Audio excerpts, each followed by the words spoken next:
નમસ્તે મિત્રો, કેમ છે? મજામાં ને? તો આજે આપણે જોતા જ ખાવાનું મન થઈ જાય એવી ચટપટી અને ટેસ્ટી એવી બોમ્બે સ્ટાઇલ રગડા પેટીસ બનાવીશું. તો વરસાદની સિઝનમાં આપણને કંઈક ને કંઈક ગરમા ગરમ અને ચટપટું ખાવાનું મન થતું હોય છે.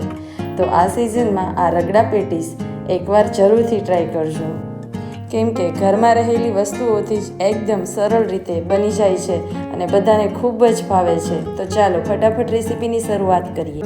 તો અહીંયા મેં 1 વાટકી જેટલા વટાણાને પલાળી લીધા છે. અહીંયા તમે લીલા કે સફેદ કોઈ પણ લઈ શકો છો, પણ સફેદ વટાણાનો રગડો સારો લાગે છે. તો સફેદ વટાણાને આપણે પલાળી લેવાના છે. ઓવરનાઇટ અથવા તો 5 થી 6 કલાક આપણે ગરમ પાણીમાં પલાળી લઈશું. ત્યાર પછી એની અંદર એક મોટું બટેકું આવી રીતે રફલી ચોપ કરી અને પછી એમાં એડ કરી દઈશું. અડધી ચમચી જેટલું હળદર અને મીઠું નાખી 2 ગ્લાસ ભરી અને પાણી નાખી 5 થી 6 સીટી આપણે કરી લઈશું.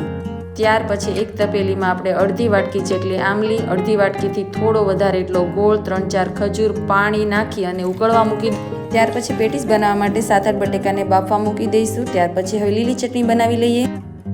તો એના માટે તીખા 4-5 લીલા મરચાં લઈશું. એને રફલી આપણે કાપી અને પછી એને મિક્સર જારમાં નાખી દઈશું. એમાં આપણે ધાણા નાખીશું. ધાણાનું પ્રમાણ થોડું વધારે લઈશું. ધાણાને આપણે ધોઈ અને એને આવી રીતે મોટા કાપી અને મિક્સર જારમાં એડ કરી દઈશું. અહીંયા ફુદીનાના પાન 8 થી 10 મેં નાખ્યા છે. એનાથી ખૂબ જ સરસ ટેસ્ટ આવશે. અડધો ઇંચ જેટલો આદુનો ટુકડો, સ્વાદ પ્રમાણે મીઠું, 3-4 બરફના ટુકડા અને ડાળિયા. જો ડાળિયા ન હોય તો તમે સેવ પણ નાખી શકો છો. એને પણ આપણે મિક્સર જારમાં ફેરવી અને આવી લીલી ચટણી બનાવી લઈશું.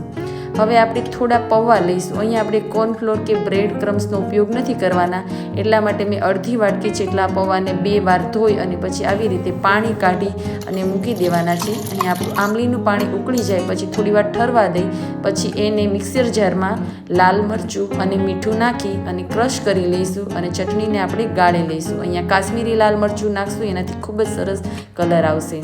હવે બટેકા આપણા બફાઈ જાય એટલે છાલ કાઢી લઈ અને પૌવા પણ આપણા આવી રીતે સુકાઈ ગયા છે. તો પૌવાને આપણે એમાં નાખીશું. બિલીવ મી ગાઈસ, પૌવાથી પણ પેટીસ ખૂબ જ સરસ લાગે છે.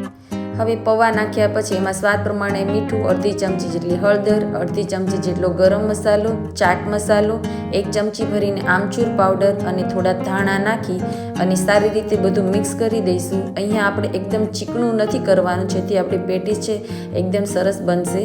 તો આપણે બંને હાથ ઉપર તેલ લગાડી અને પેટીસ છે એને આપણે આપણા મનપસંદ શેપમાં આપણે વાળી લઈશું.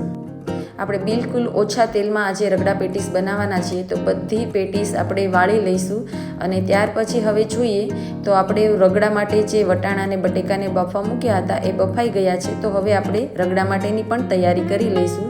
તો રગડાને આપણે આવી રીતે મેશ કરી લેવાનો છે. તો અધકચરો આવી રીતે મેશ કરવાથી રગડો ખૂબ જ સરસ લાગે છે. તો હવે એક પેનમાં આપણે 1 પાવડો જેટલું તેલ નાખીશું. એમાં થોડું જીરું અને હિંગ અને હળદર નાખી લીલા મરચાં થોડાક નાખીશું.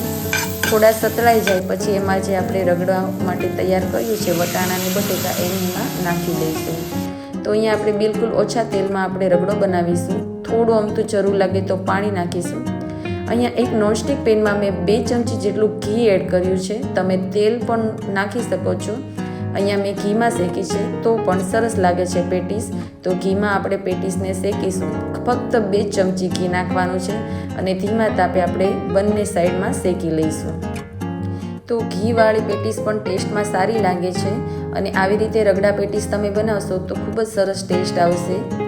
તો હવે આવી રીતે આપણે બંને સાઈડમાં ઉલટાવી અને આપણે પેટીસને શેકી લેવાની છે. રગડો પણ આપણો અહીંયા ઉકળી રહ્યો છે, એ પણ આપણે થોડું ઘટ થાય એટલે ગેસની ફ્લેમ બંધ કરી દઈશું. આપણે જે કન્સિસ્ટન્સીનો રગડો જોઈતો હોય એવું આપણે રાખવાનું છે. જો વધારે ઘટ લાગે તો થોડું પાણી નાખવાનું છે. તો અહીંયા આવી મીડિયમ કન્સિસ્ટન્સીનો રગડો બની ગયો છે. થોડો ઠરશે એટલે થોડો ઘટ પણ થશે. આપણે ઉપર થોડા લીલા ધાણાથી એને ગાર્નિશ કરીશું. તો હવે રગડો તૈયાર થઈ ગયો છે તો આપણે એને સર્વ કરી લઈએ. અહીંયા રગડાની ઉપર પેટીસ મૂકીશું.